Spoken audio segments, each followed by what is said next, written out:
नमस्कार दोस्तों, स्वागत है आप सबका हमारी एजुकेशन क्लास में जिसका नाम है टेक्निकल फादर और मैं हूं आपके साथ दीपक चौहान। जितने भी लेक्चर हमारे अभी तक आए हैं, अगर आप लोगों ने वो नहीं देखे हैं तो प्लीज़ टेक्निकल फादर की जो प्लेलिस्ट है आप उन्हें वहां पर जाकर देख सकते हो, ताकि आने वाले जितने भी लेक्चर होंगे या फिर आज का जो लेक्चर है उससे आप उन्हें कोरिलेट कर सको। 2 लेक्चर ऑलरेडी आ चुके हैं। हम जो डिस्कस कर रहे हैं कुछ टेक्निकल टर्म्स जो होती हैं वो हम डिस्कस कर रहे हैं, उनकी डेफिनेशन देख रहे हैं, उनका जो मतलब है वो समझने की, अर्थ जो है वो समझने की कोशिश कर रहे हैं, ताकि आप लोगों को चीज़ों का सही पता चल सके और उसकी जो है सही कार्य पता चल सके। पार्ट लगे होते हैं लेकिन पार्टों का नाम हमें कई बार पता होता है लेकिन उनका काम क्या होता है वो नहीं पता होता। तो इसलिए कुछ जो टर्म्स होती हैं, टेक्निकल टर्म्स होती है, उसके बारे में हम डिस्कस कर रहे हैं। सी तक ऑलरेडी हमने डिस्कस कर लिया था और आज हम डी डिस्कस करेंगे। डिगेसिंग एक वर्ड होता है, डिगेसिंग एक टर्म्स होती है। तो डिगेसिंग किसे बोलते हैं? कंप्रेशन मोल्डिंग विधि में मोल्ड में मटेरियल डालने के पश्चात मोल्ड को बंद कर दिया जाता है। गर्म मोल्ड में मटेरियल रासायनिक क्रिया करता है जिससे अनेक गैसें निकलती हैं तो उत्पाद की गुणवत्ता को प्रभावित कर सकती हैं। इसलिए इन गैसों को मोल्ड से बाहर निकालने के लिए कुछ समय के लिए मोल्ड को खोला जाता है, जिसे डिगेसिंग कहते हैं। ठीक है, तो ये डेफिनेशन उतनी सही नहीं है जितनी ये सही लिखी गई है। जैसे जिसके बारे में ये लोग बात कर रहे हैं, ये डिगेसिंग नहीं, इसे ब्रीथिंग बोलते हैं। ठीक है, कंप्रेशन में तो किसी भी मोल्ड के अंदर से गैस निकालने की जो क्रिया होती है उसे डिगेसिंग बोलते हैं। जैसे आप लोगों ने देखा होगा कि आप वेंटिंग के द्वारा गैस निकलती है इंजेक्शन मोल्डिंग में, लेकिन ये जो प्रोसेस होता है, गैस निकल रही है, निकाल रहे हैं, उसे डिगेसिंग बोल रहे हैं, लेकिन वो जो प्रोसेस किया जाता है वो ब्रीथिंग होता है। ठीक है। डीमोडिफायर, डीमोडिफायर का क्या होता है? यह इंजेक्शन मोल्डिंग एवं ब्लो मोल्डिंग विधियों में प्रयोग किए जाने वाला एंसिलरी उपकरण है। ठीक है, जिसका प्रयोग होपर ड्रायर एवं होपर लोडर द्वारा मटेरियल डीमोडिफायर में आता है, जिसकी नमी को अवशोषित कर डीमोडिफायर इसे होपर ड्रायर में भेज देता है। यानी कि ये क्या होता है, एक एज ए प्री हीट के लिए यूज़ किया जाता है। डाई, डाई इसका प्रयोग एक्सट्रूजन विधि में एक्सट्रूडेट को आकार प्रदान करने के लिए किया जाता है। अलग अलग एक्सट्रूडरों के निर्माण के लिए अलग अलग प्रकार की डाइयों का प्रयोग किया जाता है। जब आप डाई की बात करते हो तो डाई में आप 2 ही चीज़ें देखते हो, एक इंटरनल और एक एक्सटर्नल।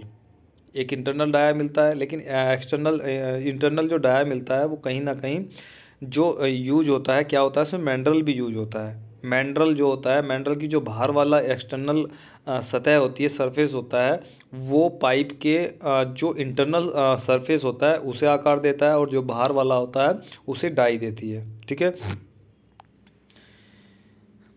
इसके बाद में आती है डायमेंशनल स्टेबिलिटी, बहुत इंपॉर्टेंट है।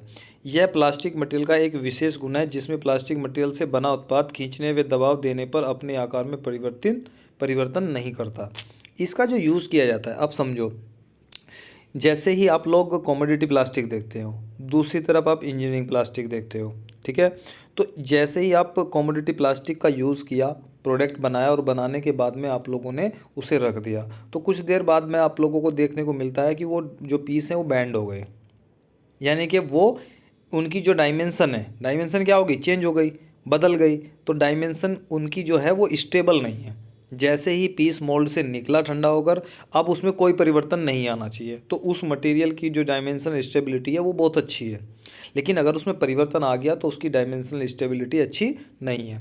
तो इसीलिए जो कमोडिटी प्लास्टिक मटेरियल होते हैं उनकी जो डायमेंशनल स्टेबिलिटी होती है वो कंपेयर में किसके, इंजीनियरिंग मटेरियल जो होते हैं उनकी कंपेयर में उनकी जो डायमेंशन स्टेबिलिटी होती है वो लो होती है, अच्छी नहीं होती है। नेक्स्ट, डायरेक्शन कंट्रोल वॉल्व, निर्देशक नियंत्रक वॉल्व। यह हाइड्रोलिक मशीन में सिस्टम का मुख्य वॉल्व होता है जो अन्य हाइड्रोलिक वॉल्वों एवं स्विचों को निर्देशित करता है। तो ये डायरेक्शन वॉल्व होती है जो कहीं ना कहीं सिलेंडर को डायरेक्शन, जो ऑयल होता है उसे डायरेक्शन भी देती है। ड्रॉ डाउन, एक्सट्रूडेट को एक्सट्रूडर द्वारा निकाले जाने वाली स्पीड के समान होल ऑफ यूनिट द्वारा खींचना ड्रॉ डाउन कहलाता है। एक तरफ तुमने देखा होगा कि स्क्रू से जो है मटेरियल जो है डाई के द्वारा, स्क्रू के द्वारा प्रेशर से बाहर निकल रहा है, और उसी रेशियो में जो होल ऑफ यूनिट होती है या फिर टेक ऑफ यूनिट होती है उसे आगे की तरफ खींचती है। तो उनका क्या होता है, एक बैलेंस बना होता है जिसे आप क्या बोल रहे हो, ड्रॉ डाउन बोल रहे हो। ड्रूलिंग बहुत इंपॉर्टेंट पॉइंट है। इंजेक्शन मोल्डिंग मशीन में इंजेक्शन व रिफिलिंग के पश्चात पिघले प्लास्टिक मटेरियल को स्वतः ही नोजल द्वारा बाहर निकालना ड्रिलिंग कहलाता है। होता क्या है कि जो प्लास्टिक मटेरियल होता है अब वो बैरल के अंदर मेल्ट हो चुका है। तो मेल्ट हो चुका है तो वो किस फॉर्म में है, वो मेल्ट की फॉर्म में, लिक्विड की फॉर्म में है। तो वो क्या करता है, वो नोजल के रास्ते नीचे की तरफ बूंद बूंद गिरने लगता है और इस प्रोसेस को हम क्या बोलते हैं, ड्रिलिंग बोलते हैं। लेकिन जब वो नोजल में है तो गिर रहा है, अगर वो नोजल में होगा ही नहीं तो क्या गिरेगा, नहीं गिरेगा। तो इसके लिए हम क्या करते हैं, सक बैक का यूज़ करते हैं। जो सक बैक होता है वो क्या करता है, रिफिलिंग के बाद में स्क्रू बिना घूमे कुछ दूरी तय करता है और जब वो दूरी तय करेगा तो जितना मटेरियल बैरल के अंदर है उसे पीछे की तरफ खींच लेता है।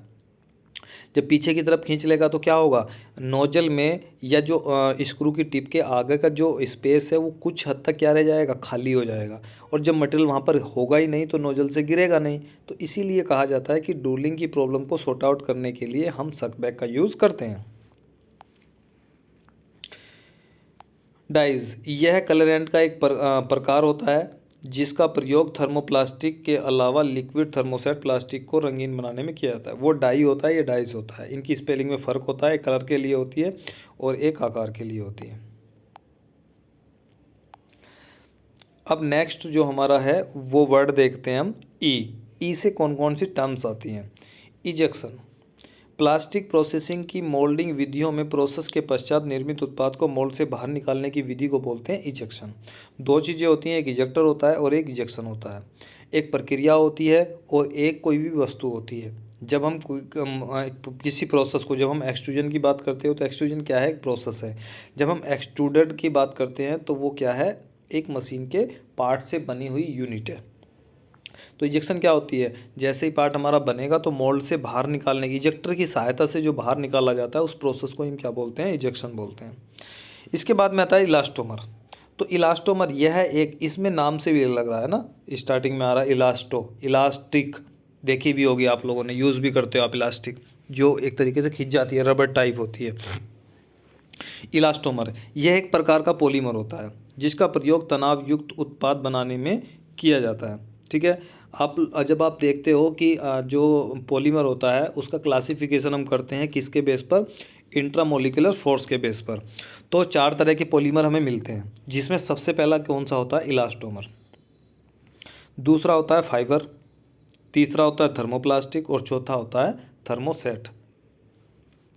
नेक्स्ट, एक्सट्रूडेट, एक्सट्रूडर द्वारा निर्मित उत्पाद जैसे कि pipe, polythene, straw, profile sheet इत्यादि एक्सट्रूडेट कहलाते हैं।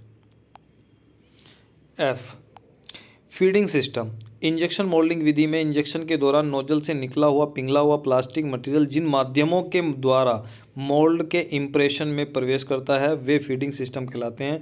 और इसमें जो यूज होता है कौन कौन से होते हैं, स्क्रू, रनर और गेट। ये तीनों चीज़ों को जब आप वेट करते हो तो आप लोगों को मिलता है कि ये फीडिंग सिस्टम का क्या होता है, वेट होता है। इसमें थोड़ी सी चीज़ें मैं आप लोगों को और बताना चाहूँगा। जैसे ही मोल्ड के अंदर एक चीज़ होती है शॉर्ट वेट, शॉर्ट वेट। तो मोल्ड के अंदर एक शॉर्ट के अंदर जितना मटेरियल गया उसे जब हम वेट कर लेंगे तो उसे बोलते हैं हम शॉर्ट वेट। ठीक है, तो अब इसका क्या लेना देना है, इसका ये लेना देना है कि जब हम शॉर्ट वेट को वेट करते हैं, ठीक है, कैलकुलेट करते हैं तो कैसे करते हैं, शॉर्ट वेट बराबर होता है number of total cavity weight plus feed system. और फीड सिस्टम किस किस का वेट, स्क्रू का वेट, रनर का वेट और गेट का वेट। इन सब का वेट करने के बाद में हमें शॉर्ट शॉर्ट जो वेट है वो मिल जाता है। फिलर, यह एक प्रकार का योज्य है, मतलब एडिटिव्स है जिसका प्रयोग प्लास्टिक मटेरियल की इम्पैक्ट, ठीक है, जैसे ही मैंने बोला था कि जब भी हम एडिटिव्स का यूज़ करते हैं तो किसी ना किसी मटेरियल की किसी विशेष प्रॉपर्टी को इन्हेंस करने के लिए यूज़ करते हैं, उसमें मिलाते हैं। तो जो फिलर होता है, फिलर का यूज़ किस में करते हैं, इम्पैक्ट क्षमता एवं लुब्रिकेशन एवं खिंचाव गुणवत्ता को बढ़ाने के लिए किया जाता है, तो इसे बोलते हैं filler. Filler road, filler road plastic welding के लिए वेल्डिंग किए जाने वाले प्लास्टिक के अनुसार प्रयोग की जाने वाली संबंधित प्लास्टिक की छड़ फिलर रोड कहलाती है। ऐसा नहीं है कि जो वेल्डिंग होती है वो सिर्फ मेटल पे ही होती है, वो प्लास्टिक पे भी की जाती है। आप लोगों ने देखा होगा कि एक रोड होती है, जब वेल्डिंग कराने आप लोग जाते हो, ठीक है, तो वो जो रोड होती है वो वहाँ पर जो यहाँ पर जो होती है वो प्लास्टिक की यानी कि फिलर रोड होती है। फिल्म।